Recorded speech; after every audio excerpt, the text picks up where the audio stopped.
Hello hi friends, ఇప్పుడే ఒక cinema చూసొచ్చా. ఆ సినిమా పేరు చెప్పాలంటే కూడా భయమేస్తుంది భయ్య. ఎందుకంటే అట్లా ఉంది ఆ సినిమా. చచ్చిపోదాం అనిపిస్తుంది. ఇలాంటి సినిమా మీరు ఎప్పుడు చూసిండరు. ఈ సినిమా పేరే ఇలాంటి సినిమా మీరు ఎప్పుడు చూసిండరు. అట్లా ఉంది ఆ సినిమా. ఫస్ట్ ఆఫ్ ఆల్ ఈ సినిమా గురించి మాట్లాడుకుంటే, సూపర్ రాజా అనే వ్యక్తి, అతనే హీరో, అతనే డైరెక్టర్. నాకు తెలిసి డిఓపి కూడా అతనే, ఎడిటర్ కూడా అతనే, మొత్తం అతనే. చూడండి మీరు ఆ సినిమా. నాకు తెలిసి మాక్సిమం వెళ్ళండి సినిమా చూడడానికి ప్రయత్నం చేయండి. భయపడిపోతారేమో నాకు తెలిసి. అలా ఉంటది సినిమా. ప్లాట్ విషయానికి వస్తే, యాక్చువల్ దీంట్లో ప్లాట్ కూడా లేదు. ఒక చిన్న సీక్వెల్ అన్నమాట. ఒక వెబ్ సిరీస్ లాంటి స్టోరీ. తన లవరు తను వదిలేసి బ్యాంకాక్ వెళ్ళిపోతుంటది. ఆ విషయం సూపర్ రాజాకి తెలుస్తుంది. ఇప్పుడు మన సూపర్ రాజు ఏం చేస్తాడంటే, అసలు నన్ను మర్చిపోయింది కదా, నన్ను వదిలేసింది కదా అని తను బైక్ వేసుకుని తన ఫ్రెండ్ ని ఎక్కించుకొని అక్కడికి వెళ్ళి తనని కలిశాడా లేదా అనేది స్టోరీ. ఇంతే స్టోరీ, ఏముండదు. పాజిటివ్ విషయానికి వస్తే, దీంట్లో సింగిల్ షాట్ అన్నారు కదా, సింగిల్ షాట్ అని ప్రతి ఈవెంట్ లో చెప్తున్నాడు. ఇప్పుడు బైక్ కి కెమెరా పెట్టేసుకొని అమీర్పేట నుంచి మియాపూర్కి పోతే మాత్రం సింగిల్ షాట్ కాదు కదా. ఇప్పుడు కెమెరా ఆన్ లో ఉంటే అంత మాత్రం సింగిల్ షాట్ కాదు అది. యాక్చువల్ గా ప్యారడైజ్ నుంచి శంషాబాద్ ఎయిర్పోర్ట్ కి, ప్యారడైజ్ నుంచి ఎయిర్పోర్ట్ కి పోవడానికి స్టోరీ అంతే. ప్యారడైజ్ నుంచి ఎయిర్పోర్ట్ కి పోయే లోపు ఆ సింగిల్ షాట్ ఉంటది. ఫోన్ తీసుకొని ఫేస్ ముందు పెట్టుకొని ఓల్గాస్ చేస్తూ ఉంటారు కదా ట్రావెల్ వీడియోస్, అలా ఉంది సేమ్ షాట్ అది. ఒక గోప్రో కెమెరా పెట్టేసుకొని రికార్డ్ చేస్తూ వెళ్ళిపోతాడు అనమాట.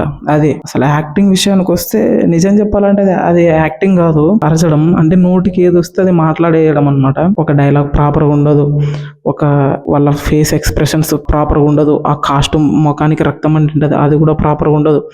అసలు దీంట్లో మాట్లాడాలనుకున్న ఏం లేదు. నాకు 150 రూపీస్ బొక్క పడిపోయింది సినిమా. నిజం చెప్పాలంటే సినిమా బొక్కలా ఉంది. హాఫ్ టైంకి బయటకు వచ్చేసా, అలా ఉంది సినిమా. తప్పదు మరి, ఏం చేస్తాం ఇంకా.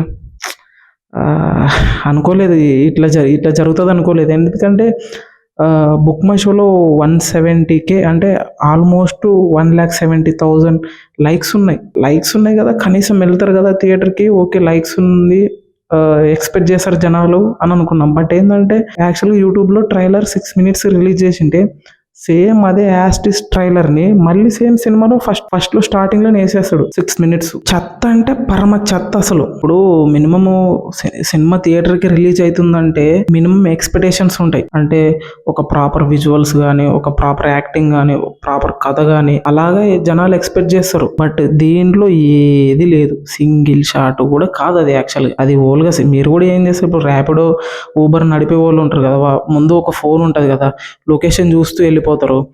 అలాగా సేమ్ నువ్వు కూడా ఫోన్ ముందు పెట్టేసుకొని రికార్డింగ్ చేసేసుకొని 2 hours పెట్టేసినావు అనుకో, అదే సినిమా. మధ్యలో నువ్వు ఒక ఫోన్ కాల్ మాట్లాడవచ్చు, లేదంటే వేరే వాళ్ళతో డిస్కషన్ చేయొచ్చు, బ్యాక్ ఉన్న నీ వెనక కూర్చున్న ఫ్రెండ్స్ తో గానీ. Full disappointed cinema. అసలు ఏం లేదు. నువ్వు యాక్చువల్ నాకు తెలిసి దానికి 50,000 కూడా అయిండవు బడ్జెట్. అలా ఉంది. 2 liters పెట్రోల్ కొట్టించేసే బండికి 2 hours తిరిగిస్తే అయిపోయి, అంతే కెమెరా పెట్టేసుకొని అయిపోయి సినిమా వచ్చేసి బయటకి. ఇంకా మిడిల్ క్లాస్ అంటున్నారు కదా, మిడిల్ క్లాస్ వాడు సినిమా తీసి ఎలా ఉంటున్నారు కదా.